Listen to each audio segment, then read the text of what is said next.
ये श्रद्धालुओं, जय श्री कृष्णा, जय श्री राम, जय श्री राधे राधे, जय श्री महाकाल। इस वीडियो में आपको श्रवण कराएंगे सृष्टि के आरंभ में स्वयंभू मनु के द्वारा देवी की स्तुति तथा 12 अवतार की संक्षिप्त कथा। यह कथा आपको देवी भागवत पुराण के आधार पर श्रवण कराई जा रही है। जन्मेजय ने कहा, विप्र से आपने सूर्यवंश और चंद्रवंश में उत्पन्न हुए राजाओं की अमृतमयी कथा कही और मैं सुन चुका। अब मैं भगवती जगदम्बा की विशद कथा सुनना चाहता हूँ। संपूर्ण मनवंतरों में जहाँ जहाँ जिस जिस स्थान पर जिस जिस कर्म से तथा जिस बीज मंत्र के द्वारा देवों की श्रद्धा फलदायिनी पूजा होती है, उन सब प्रसंगों को सुनाइए जिससे मैं कल्याण का भागी बन सकूं। साथ ही देवी के विराट रूप का भी यथार्थ वर्णन करने की कृपा कीजिए। व्यास जी कहते हैं, राजन सुनो, अब मैं भगवती जगदम्बा की श्रेष्ठ पूजा का प्रसंग कहता हूँ, जिसे करने अथवा सुनने मात्र से ही मनुष्य का कल्याण हो जाता है। प्राचीन काल की बात है, ऐसे ही प्रसंग को लेकर नारद जी ने भगवान नारायण से पूछा था। उस समय योगाचार्यों के प्रवर्तक भगवान नारायण ने जो उत्तर दिया था वही मैं सुनाता हूँ। एक समय की बात है, ब्रह्मा जी के पुत्र श्रीमान नारद जी भूमंडल पर विचरते हुए भगवान श्री नारायण के आश्रम पर पहुँचे। उन्होंने योगात्मा नारायण से प्रश्न किया। नारद जी ने कहा, देवेश्वर, आप पुराण पुरुषोत्तम, संपूर्ण देवताओं के व्यवस्थापक, जगत को धारण करने वाले, सर्वज्ञानी तथा अशेष सद्गुणों से संपन्न हैं। भगवान, इस जगत का जो आद्य तत्व है उसे मुझे बताने की कृपा कीजिए। यह जगत किससे उत्पन्न हुआ है, कौन इसकी रक्षा करते हैं, किसके द्वारा इसका संहार होता है, कैसे समय में कर्मों के फल उदय होते हैं, किस ज्ञान के प्रभाव से इस मोहमयी माया को दूर किया जा सकता है तथा अंधकारपूर्ण जगत में सूर्योदय की भांति किस जप, ध्यान अथवा पूजन से हृदय में प्रकाश प्रकट हो सकता है। प्रभु, आप इन संपूर्ण प्रश्नों का यथार्थ उत्तर देने की कृपा कीजिए, जिसके फलस्वरूप प्राणी इस अत्यंत अंधकारमय जगत को सुगमता पूर्वक पार कर सके। व्यास जी कहते हैं, राजन, भगवान नारायण योगेश्वर मुनियों के सिरमौर तथा सनातन पुरुष हैं। देवर्षि नारद के इस प्रकार पूछने पर उन्होंने कहना आरंभ किया। भगवान नारायण बोले, देवर्षि नारद, तुम अब जगत के उत्तम तत्व को सुनो। जगत में एकमात्र तत्व भगवती जगदम्बा है। इस बात को मैं पहले ही कह चुका हूँ। देवता, ऋषि, गंधर्व तथा अन्य विद्वानों का भी यही कथन है। वे ही जगत की सृष्टि, पालन और संहार करती हैं, क्योंकि त्रिगुणात्मिका होने से संपूर्ण कार्य का भार उन्हीं पर निर्भर है। अब आगे वेदव्यासी भगवान देवी भागवत में कह रहे हैं कि अब मैं देवी के उस रूप का वर्णन करता हूँ जिसे सिद्ध पुरुष भी पूछते हैं तथा जो स्मरण करने वालों के समस्त विघ्नों को दूर करके उन्हें काम एवं मोक्ष तक देने में समर्थ है। ब्रह्मा जी के पुत्र स्वयंभू मनु कहे जाते हैं। इन प्रतापी मनु की भार्या का नाम शतरूपा है। इन श्रीमान मनु को संपूर्ण मनवंतरों का प्रवर्तक माना गया है। एक समय ये स्वयंभू मनु अपने पुण्यात्मा पिता प्रजापति ब्रह्मा जी के पास भक्तिपूर्वक पधारे। तब ब्रह्मा जी ने उनसे कहा, बेटा, तुम्हें भगवती भुवनेश्वरी की उत्तम उपासना करनी चाहिए। तात इन्हीं के प्रसन्न होने पर तुम्हारी यह प्रजा सृष्टि सुचारू रूप से चल सकती है। परम आदरणीय सर्वसमर्थ स्वयंभू मनु से जब ब्रह्मा जी ने यूँ कहा, तब वे तपस्या द्वारा जगत की रचना करने वाली देवी को संतुष्ट करने के प्रयत्न में लग गए। देवी देवताओं की अधिष्ठात्री आद्या माया सर्वशक्तिमयी एवं सर्व कारण कारिणी कहलाती है। स्वयंभुव ने बड़ी सावधानी के साथ उनकी स्तुति आरंभ की।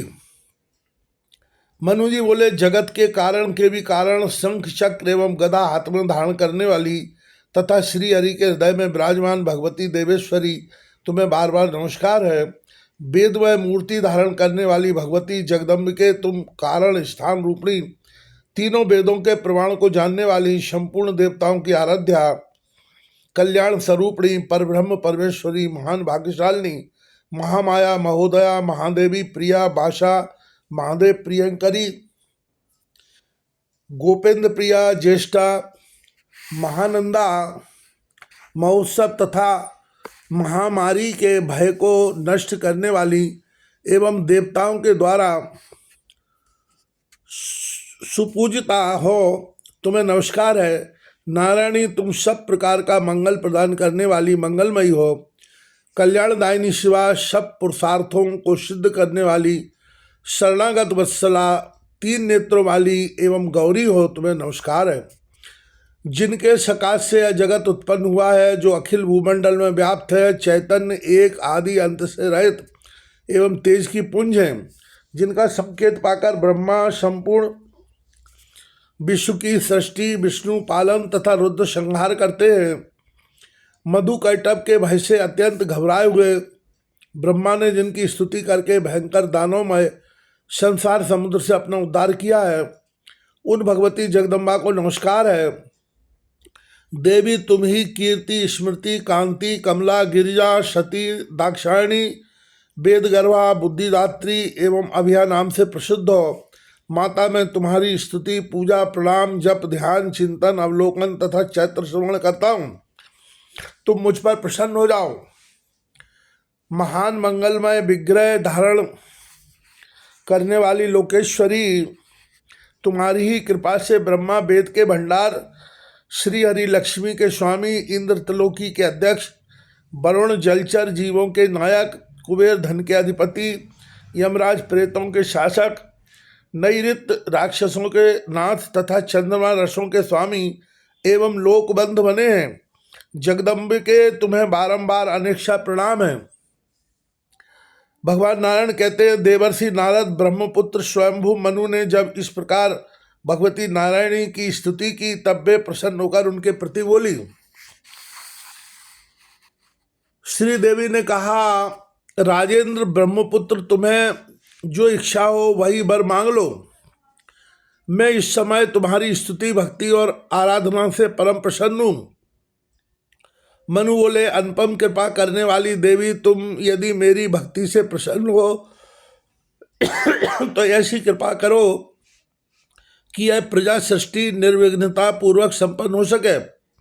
श्री देवी ने कहा, राजेंद्र, मेरे कृपा प्रसाद से तुम्हारी प्रजा सृष्टि अवश्य संपन्न होगी और बिना किसी विघ्न बाधा के यह क्रमशः बढ़ती रहेगी। जो कोई पुरुष मुझ में भक्ति रखकर तुम्हें बनाए हुए इस स्तोत्र का सदा पाठ करेगा, उसकी विद्या, प्रजा, कीर्ति और कांति में निरंतर वृद्धि होगी, इसमें कोई संदेह नहीं है। राजन, इस स्तोत्र के प्रभाव से मनुष्य धन धान्य से संपन्न हो जाते हैं, उनकी शक्ति कभी शिथिल नहीं होती, वे सर्वत्र विजय पाते हैं। भगवान नारायण कहते हैं, परम बुद्धिमान ब्रह्मपुत्र स्वयंभु मनु को इस प्रकार के वर देकर भगवती जगदम्बा अंतर ध्यान हो गई। तदनंतर ब्रह्मा जी के पुत्र महान प्रतापी राजा स्वयंभु मनु उत्तम वर पाकर ब्रह्मा जी के पास गए और बोले, पिताजी, आप मुझे कोई एकांत स्थान दीजिए जहाँ रहकर मैं प्रचुर प्रजा की सृष्टि कर सकूं। मैं यज्ञों द्वारा देवेश्वरी की उपासना करूंगा, अतः शीघ्र आज्ञा देने की कृपा कीजिए। ब्रह्मा जी प्रजापतियों के भी स्वामी एवं परम शक्तिशाली पुरुष हैं। अपने पुत्र स्वयंभु मनु की बात सुनकर उन्होंने बहुत देर तक विचार किया। सोचा, यह कार्य कैसे संपन्न हो। मैं चिरकाल तक इस जगत की सृष्टि करता रहा, परंतु पृथ्वी ठहर नहीं सकी, इसे जल डुबोता रहता है। अतः ऐसी स्थिति में मेरा यह चिंतन कार्य तभी सफलतापूर्वक संपन्न हो सकता है जब वे आदि पुरुष भगवान मेरे सहायक बन जाएं, जिनके आदेश से मैं इस प्रयत्न में लगा हूँ। नारायण कहते हैं, परम तपस्वी नारद पद्म योनि ब्रह्मा के मन में इस प्रकार की विचारधारा लहरा रही थी। मनु आदि तथा मरीच प्रभृति सभी देवता चारों ओर विराजमान थे। निष्पाप नारद इतने में ब्रह्मा की नासिका के अग्रभाग से एक छोटा सा 12 शिशु सहसा प्रकट हो गया। उसका प्रमाण केवल 1 अंगुल था। नारद ब्रह्मा के सामने ही वह तुरंत विशाल हो गया। उसकी आकृति एक हाथी जैसी हो गई। नारद उस समय मरीच प्रभृति सभी प्रमुख देवता प्रधान विप्र तथा सनकादि ऋषियों के साथ बैठे पद्मयोनि ब्रह्मा ने 12 के उस आश्चर्यजनक रूप को देखकर मनी मन विचार किया, अहो सुअर के ब्याज से यह कौन दिव्य प्राणी मेरी नासिका से बाहर निकलकर सामने विराजमान हो गया। यह बड़े ही आश्चर्य का विषय है। अभी अभी यह अंगूठे के पौरवे के बराबर था, क्षण भर में ही इसकी आकृति इतनी विशाल हो गई मानो पर्वतराज हो। अवश्य ही भगवान श्री हरि अथवा यज्ञ पुरुष ही इस रूप में प्रकट हो गए। इस प्रकार परम प्रभु ब्रह्मा जी तर्क वितर्क कर रहे थे। ठीक उसी समय पर्वत की तुलना करने वाले 12 रूपी भगवान श्री हरि गरज उठे। उन्होंने अपने गर्जन मात्र से ब्रह्मा के समस्त प्रधान विप्रों के हृदय में आनंद उत्पन्न कर दिया। दिशाएं उस तुमुल शब्द से व्याप्त हो गई। भगवान बाराई की ध्वनि घुरघुराहट के साथ होती थी। जब जन तप और सत्यलोक के निवासी श्रेष्ठ देवताओं ने उस शब्द को सुना, तब उन्होंने ऋक् साम और यजुर्वेद में कथित उत्तम वैदिक स्तोत्रों द्वारा उन आदि पुरुष भगवान बाराई की स्तुति की। उनका स्तवन सुनकर सर्वसमर्थ श्री बाराय अपनी कृपा की दृष्टि से उन्हें अनुग्रहित करके जल में प्रविष्ट हो गए। जब वे जल के भीतर घुसने लगे, तब उनकी भयंकर सटा के आघात से समुद्र के हृदय में खलबली मच गई। उसने इस प्रकार प्रार्थना की, शरणागतों का दुख दूर करने वाले भगवान मेरी रक्षा कीजिए। सर्वव्यापी भगवान श्री हरि ही बारह के रूप में प्रकट हुए थे। समुद्र की प्रार्थना सुनकर जलचर जीवों को इधर उधर हटाते हुए वे अगाध जल में चले गए। पृथ्वी को खोजते हुए उन्होंने चारों ओर चक्कर लगाया। धीरे धीरे वे सब ओर सूंघ सूंघ कर पृथ्वी को खोज रहे थे। तदनंतर उन सर्वेश को पृथ्वी का पता चल गया। उस समय संपूर्ण प्राणियों को आश्रय देने वाली वह पृथ्वी जल के भीतर छिपी थी। 12 रूपी देवादिदेव भगवान श्री हरि ने उसे अपनी दाढ़ से उखाड़ा और दांत के अग्रभाग पर रख दिया। इस अवसर पर उन यज्ञेश एवं यज्ञ पुरुष भगवान बाराय की ऐसी शोभा हो रही थी मानो कोई दिग्गज कमलिनी को दांत पर लिए हुए हो। देवेश्वर श्री हरि पृथ्वी को थुतून पर लिए हुए विराजमान थे। मनुष्य सहित देवादिदेव ब्रह्मा उनकी झांकी पाकर स्तुति करने लगे। ब्रह्मा जी बोले, भक्तों का संकट टालने वाली कमल लोचन श्री हरि आपकी जय हो। संपूर्ण कामनाओं को पूर्ण करने वाले भगवान आपके सामने अन्य सभी देवता तुच्छ हैं। प्रभु, यह पृथ्वी आपकी डाढ़ पर इस प्रकार शोभा पा रही है मानो पत्रों से भरी भूरी कमलिनी किसी मतवाले हाथी की सूंड पर विराज रही है। पृथ्वी को लिए रहने के कारण आपका यह शरीर ऐसे शोभायमान हो रहा है जैसे कमल को उखाड़कर सूंड पर लिए हुए ऐरावत हाथी हो। सृष्टि एवं संहार के प्रवर्तक देवेश आपको नमस्कार है। संपूर्ण देवताओं के आश्रयभूत एवं बृहद धाना कहलाने वाले भगवान आपको आगे एवं पीछे से बार बार नमस्कार है। आपने ही मुझ शक्तिशाली बनकर प्रजा की सृष्टि करने के लिए नियुक्त किया है। मैं तो आपका आज्ञाकारी हूँ। सृष्टि का चालू रहना या बंद होना आपकी आज्ञा पर निर्भर है। हरे, आपकी सहायता से ही प्राचीन समय में संपूर्ण देवताओं ने बल एवं काल के अनुसार अमृत के विभाजन में सफलता प्राप्त की थी। आपकी आज्ञा से इंद्र त्रिलोकी के राज्य पर प्रतिष्ठित है। प्रभृत संपत्तियों के आधिपत्य का अवसर उन्हें प्राप्त हुआ है और देव समाज इनकी पूजा में तत्पर रहता है। अग्नि आपकी कृपा से जलाने की शक्ति पाकर जठराग्नि भेद से देवताओं, असुरों और मानवों को तृप्त करते हैं। पितरों के अधिष्ठाता, संपूर्ण कर्मों के साक्षी तथा कर्मों का फल देने की व्यवस्था करने वाले जो धर्मराज हैं, उनको भी आपने ही नियुक्त किया है। नैऋत आपके बताने पर ही राक्षसों के स्वामी बने हैं, जिनमें अखिल विघ्नों को दूर करने की शक्ति है तथा जो संपूर्ण प्राणियों के कर्म को देखते रहते हैं।